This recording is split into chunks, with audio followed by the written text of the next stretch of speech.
রামু উপজেলার ঈদগড়ে স্থানীয় আঞ্চলিক পত্রিকায় কর্মরত সাংবাদিকদের সম্মিলিত প্রচেষ্টায় ঈদগড় রিপোর্টার্স ক্লাব গঠন করা হয়েছে। আগে বিদ্যমান দুটি সংগঠন সাংবাদিক ফোরাম ও সাংবাদিক ও লেখক পরিষদ বিলুপ্তি ঘোষণা করে এই নতুন সংগঠনটি গঠন করা হয়।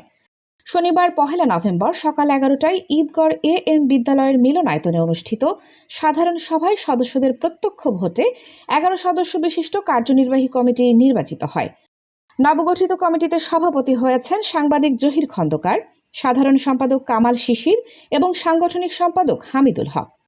উপদেষ্টা মণ্ডলীতে রয়েছেন এম নুরুল আলম, ফিরদৌসী জাফর আলম জুয়েল ও বেদার মিয়া।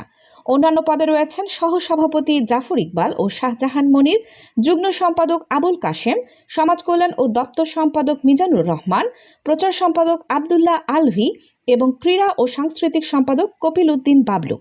সভায় বক্তারা বলেন, ঈদগড় রিপোর্টার্স ক্লাব মাদক, চাঁদাবাজি ও কিশোর গ্যাংয়ের বিরুদ্ধে সচেতন ভূমিকা রাখবে এবং উন্নয়ন, ক্রীড়া ও সংস্কৃতির ইতিবাচক চিত্র তুলে ধরবে। জনাব কামাল উদ্দিন শিশির পেয়েছেন মোট 8 ভোট এবং তার প্রতিদ্বন্দ্বী জনাব আবুল কাশেম পেয়েছেন 3 ভোট। জনাব কামাল উদ্দিন শিশিরকে বিজয়ী হিসেবে ঘোষণা করা হলো। আমরা সেই যে একটা সুস্থ প্রক্রিয়ার মাধ্যমে দায়িত্বটা আসুক, সেই জন্য আমরা নির্বাচনে গিয়েছিলাম। আমি সবাইকে ধন্যবাদ জানাই যারা আজকে আমাদেরকে সহযোগিতা করেছেন।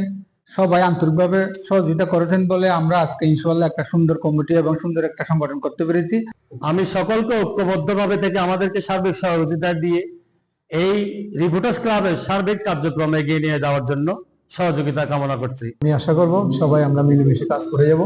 তারা আশা প্রকাশ করেন, এই নতুন সংগঠন ঈদগড়ের সাংবাদিকতায় ঐক্য, পেশাদারিত্ব ও দায়িত্বশীলতার নতুন দিগন্ত উন্মোচন করবে। চট্টগ্রাম ডিজিটাল, কানিজ ফাতেমা সোমা।